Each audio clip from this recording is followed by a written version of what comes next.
This is Bitcoin and NFTs, the layers being built for security. You have our attention. Can you hear me? Oh, okay, it's working. Check. So I'm not up there. My name's Sam Whitaker. I'm a friend of Jordan's, and they asked for somebody to help out and moderate. So I'm going to do that and figure out what the talk's actually about. So this is kind of a big thing, Bitcoin, NFTs, security. It's a lot of pieces, and I think everybody here kind of has a piece to the puzzle. So why don't we just have everybody introduce themselves, and we'll get started and figure it out along the way. Jordan, you want to start us off? Sure. I'm Jordan Freed. I've done a bunch of stuff in the space, but I actually found Bitcoin while I was over here living in Europe, running a consumer VPN brand called Buffered VPN. I was an American expat living in Budapest, wanted to watch the American Netflix library, and started a VPN service, started taking Bitcoin as a payment method in 2013. And then after that, moved back to New York, became part of the founding team of a blockchain called Hedera Hashgraph. Has anyone heard of Hedera? H-bar? There we go. Yeah. I've never heard of them. Hey, Larry. Love you, Larry. And that was a blast. We got a lot of enterprise traction. We were in that cohort of like Ethereum killers. We never called ourselves an Ethereum killer, of course, but that was like Algorand, Avalanche, Hedera, Solana. Still a chip on my shoulder that Hedera's not top 10. We'll get there one day. Give it time. And then today I'm running NFT.com. So NFT.com is our latest venture. I left Hedera to start a venture studio down in Puerto Rico. And NFT.com is our venture where we're doing some fun stuff. So that's me. Yeah, that's nice. And I'm Andreas, and I've been in the kind of Bitcoin space for quite some time now as well. So that's how it started for me. And around 2014, I started the first Bitcoin party in Sweden because we wanted to challenge the politics to actually bring up these questions. Because back then, it was only like renegades fucking around with it. So, then 2017, I joined the biggest Bitcoin exchange in Sweden as well, called BTCX. In the beginning of this year, I joined the early stage startup Another Block, and we're working with NFTs to make music rights investable for everybody. So when you hold one of our NFTs, you get a percentage of the streaming revenue of that certain song. So that's how it works. Hey everyone, I'm Nat. Been around in the crypto space for some time now professionally, but first found out about Bitcoin back in 2013. I was a musician at the time, an engineer, and I was moving into the VoIP telecom space. I wanted to be like a communications networking expert, ethical hacker, and all of the rest of it. Ended up coming across Bitcoin and then started just delving deeper into it. First idea was, what is this thing? Kind of like blew my mind for a little bit. Took me really about 9 months to catch on to what was actually going on. Discovered the blockchain, wanted to build like music royalties, music rights on the blockchain. Realized that there was a lot of development obviously going on, and I was a lot far behind. So I just started out educating people, thinking about building like an education protocol that could reward people in Bitcoin. Took a couple of years of researching and going around in the space. And ended up knocking that one on the head eventually. But during the meantime, I became a consultant in the space through just helping people, helping local businesses, helping people set up a wallet, really basic stuff. Did a bit of blogging like back in 2015, 2016, 2017, and saw the whole kind of ICO thing play out. Came around to 2020, and I decided to kind of like, I saw what was going on with the NFT scene, and decided to kind of provide a bit of real-world utility to NFTs because I knew they'd been around for a long time. It wasn't really, I'd say for any of us in the space, it wasn't really anything much new, but the explosion for me was like, okay, we've got to bring this around to something physical and also be able to teach people the underlying message of decentralization and why we all got here in the first place, rather than people just jumping in and getting rug pulled. So yeah, that was it really.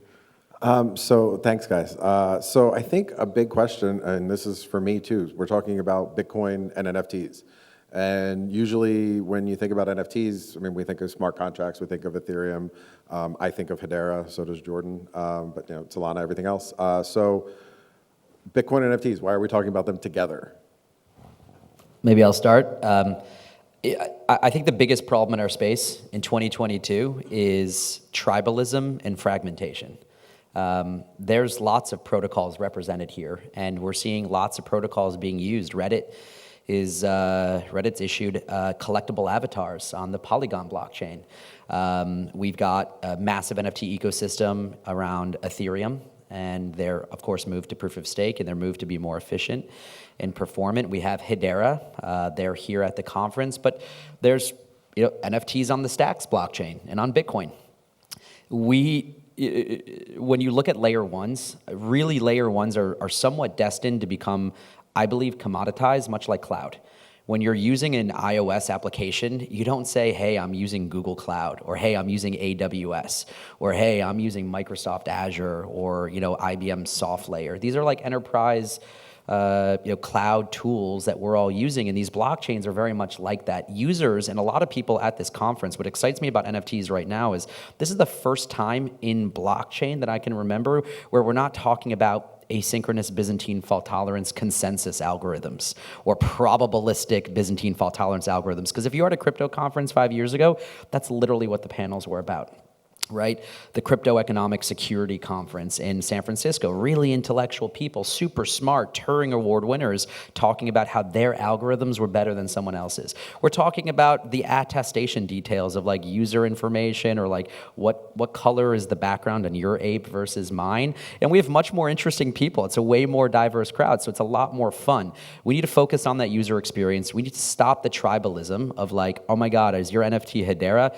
Can't touch it, or oh my God, I will only touch it if it's Hedera. We want to onboard lots of people from all over the world using NFTs, regardless of what protocol they're on.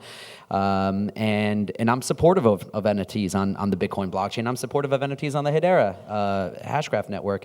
But we've got to figure out a way to make NFTs easier to use, create more utility, and then find a way to work together, because we're not competing with each other.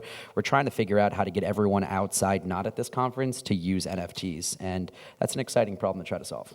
That's really well put. I think Ian and Larry were just talking about how we're at like 1999 right now for Web3.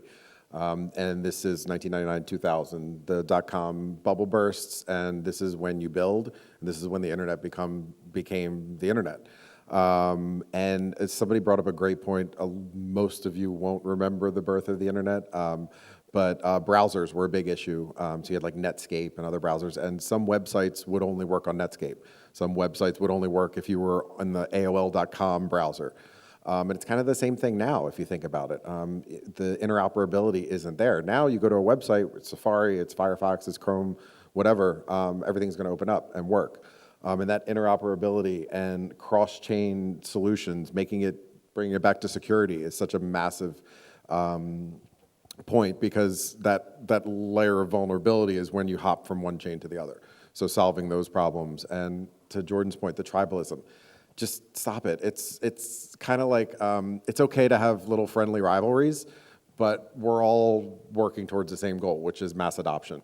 So we can talk about Bitcoin, and we can talk about NFTs, and we can talk about security and all of our different chains that we're supportive of, but we're all in this together. Like, there's a big pie out there, and there's plenty for all of us.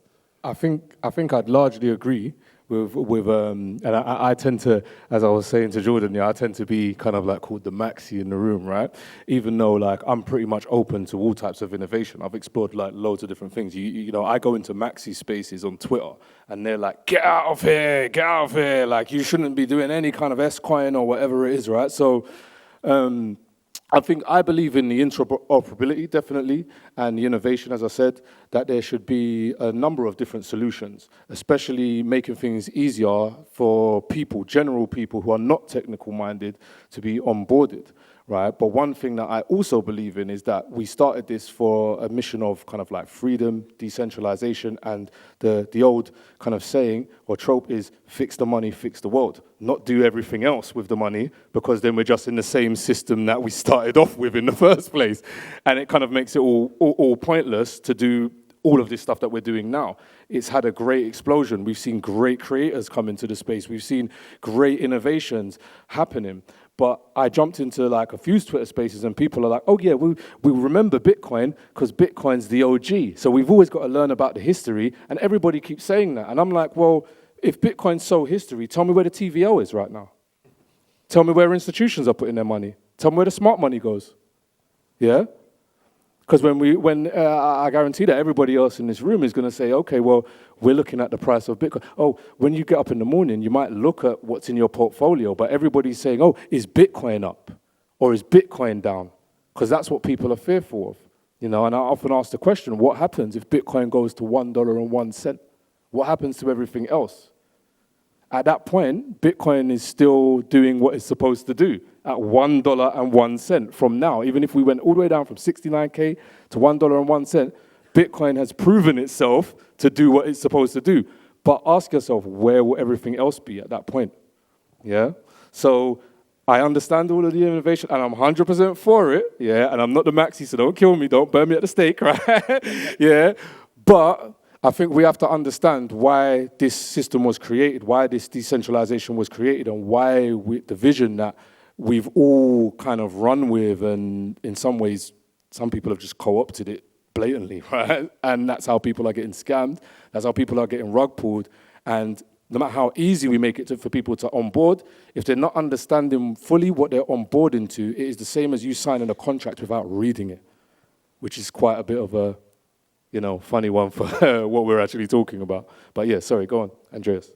Yeah, so I mean, there is definitely a reason why we chose to do our NFTs on Ethereum, and we started out testing it with Polygon, but we quickly saw that they had some disruptions, maybe not necessarily in terms of security, but in terms of, delays on the blockchain and stuff like that, maybe not ready for the kind of capacity that they were looking for. And now with Reddit, I mean, it's maturing for sure. So I mean, it's like we will probably have support for many different blockchains. And as you mentioned also, it's like, it doesn't really matter. As long as the blockchain is big enough and secure, I think that there's plenty of room. And I mean, I used to be a Bitcoin maxi as well, so I'm kind of down with what you're saying there. I mean, it's like people will still look at Bitcoin. To most of the boomers out there, to most of the, people who are not that into crypto, they think that like there's Bitcoin and then there's some other stuff. So I mean, Bitcoin still holds the narrative in that sense. I believe so, at least. Yeah, I just want to Nat, totally agree, man. And I'm sympathetic to you getting the Bitcoin maxi hate. Like I'm not trying to, we wouldn't be here without Bitcoin, right? I mean, January 3rd, 2009, Chancellor on brink of second bailout. Bitcoin was a reactionary political statement to the 2008 financial crisis. People were fucking pissed off that banks were getting bailed out and money was being printed, and look what money printing has led us to. We printed a lot of money as governments in the last 3-4 years, and who's hurt? It's the average person who can't afford milk or a taxi ride or something along those lines. So agree with the ethos. Absolutely agree that our entire ecosystem is really, really, really in trouble if Bitcoin were to go to zero. Bitcoin needs to be there, and we're all kind of depending on its success, because when capital flows into Bitcoin, you've got more capital on the blockchain. Capital can then flow. People can take profits and flow that into Ethereum and into NFTs. If there's no money in Bitcoin, there's likely not going to be a lot of capital, being traded. WBTC has a big circulating market cap, for example, on and lots of liquidity pools on the Ethereum blockchain, and a lot of that has flown into NFTs. I think a lot of that is responsible even for the last the exuberance we saw in the market 6 months ago. It's going to be important. I only mean to comment on, you can love Bitcoin and love NFTs, and not just love Hedera NFTs or Ethereum NFTs, but love Bitcoin NFTs and just love NFTs in general, and not give a shit about what protocol those NFTs are on, right? What is that NFT doing for me? What can I use it for? I would summarize Bitcoin as emblematic of the sort of internet of money the internet of like currency. That's how I think about it, at least. And then we think of NFTs as the internet of value, or the internet of everything else, where you've got, we believe everything of value in the physical world will be represented in the digital world in the form of a token. Where those tokens live, I care less about, as long as, they're not being harmful to people and we can all use them, and, let's try not to destroy our planet at the same time.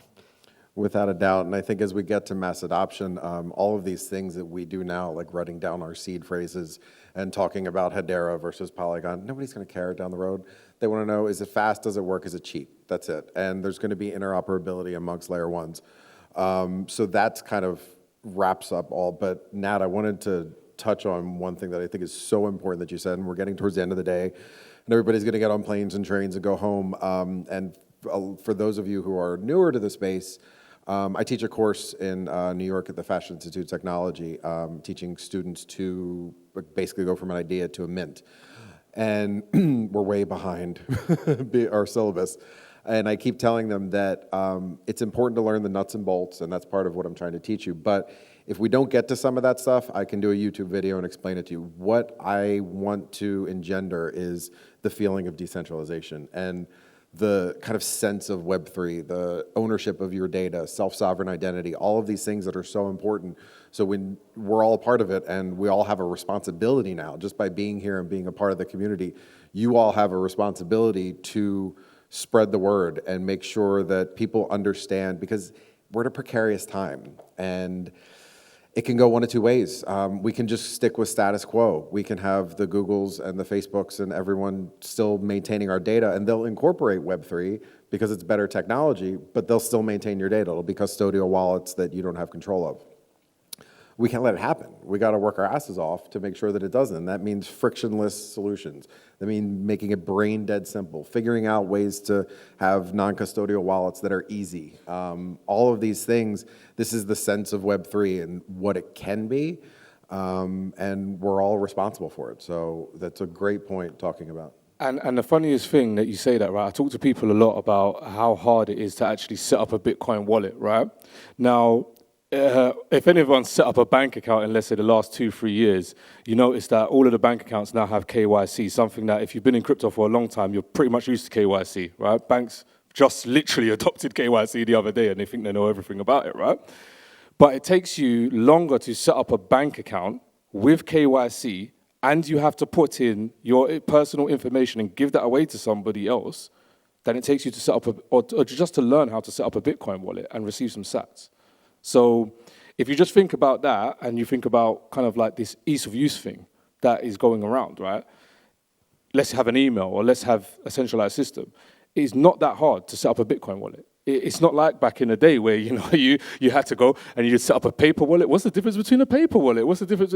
It's not like that anymore. You can just literally set up a non-custodial wallet very simply and very easily, in less time than it takes you, and with nobody's approval. And that is the main thing that what we are saying there with decentralization, with Bitcoin in this industry that we've all known to grow and love, no matter what chain it is. The main thing is that anyone can do this in a permissionless way. You don't need to ask anybody to do it. And the reason why I kind of stick with Bitcoin, I mean, again, as I said, I explore other avenues, but the reason why I and many of us kind of see Bitcoin as the true thing is because it still maintains that standard. Its community still maintains these things. True ownership, true decentralization, true privacy, true permissionless. So these are the reasons why I chose to work with Stacks to build the projects that I'm building now. I've explored Ethereum, I've explored Polygon, I've explored Solana, I've explored lots of different solutions, and I understand that they're all great, and I wish all of you the best. But yeah, it's just like, as you said, if we lose the vision of decentralization and we lose the vision of being able to take that ownership and control, we will just end up in exactly the same system that we're in, with a lot of keywords in between. Yeah. That's excuse me, that's brilliantly put. And especially when you start talking about currencies, digital currencies that are actually used, and you can go to the Tesco, that's the British one, right? Yeah. You can go to Tesco and pay with your crypto wallet, whether it's Bitcoin or whatever. And getting solutions that work before we see CBDCs, which terrify me personally. A central bank digital currency, the government owning, basically being able to issue and control your digital assets, that's horrifying. Because you go to Tesco and you go to check out and all of a sudden they say, oh, sorry, you've reached your saturated fat limit for the month. It could happen because it's not your money, and it's like a whole other level of not your keys, not your crypto. Yeah. These are important. That's somewhat dark to end on. Let's not end on the CBDC thing. This is great. That's really terrifying. I didn't realize I we want were so to end on low. an optimistic thought because I saw this data and I think this data gets really exciting and is like the end of the day. So thank you all for choosing to be here with us and listening. The thing that got me most excited that I saw recently is we are 350 million users of public blockchains. People with public-private key pairs that can hold crypto or NFTs, all of that. That's all the blockchains together. Whether we do anything or not, like if we go to bed for the next 3 years, at the current growth trajectory, we pass in 2025 over 1 billion users of public blockchain. Here's a couple issues, but I see them as opportunities that get me really excited. One, there's still 2 or 3 billion people on planet Earth that don't have high-speed internet connections. We got Starlink out there, and we have amazing initiatives like 1 laptop per child. We're right behind food, water, clothing, and modern medicine. We've got to be giving kids computers, and we've got to be making sure they have high-speed internet connections. The reason we get to sit up here, we've had likely our whole lives access to high-speed internet connections and devices where we can access information, and that's really exciting. 2, all those people with blockchain accounts, they're going to figure out other shit to do on blockchains. They're not just going to be buying Bitcoin. They'll find NFTs. Bitcoin was to the blockchain what email was to the internet. It was the first thing you can do. There's so much more. This conference is dedicated to the other thing you can do on blockchains after Bitcoin. And there'll be a conference after this. There's DeFi conferences, something else you can do. And there's lots of cool things to do on blockchains now. So I'm super excited about what 1 billion blockchain users look like because I think that's 100 million NFT users. And yeah, they're going to be on Bitcoin and they're going to be on Solana and Hedera and all these other protocols, but it's going to be really exciting in 3 years' time when there's 100 million people in the world with NFTs. I'm excited for that. So Get out there and build, everybody. Find something you're passionate about and build it. Thank you so much. Thank you. Thank you very much. Thank you.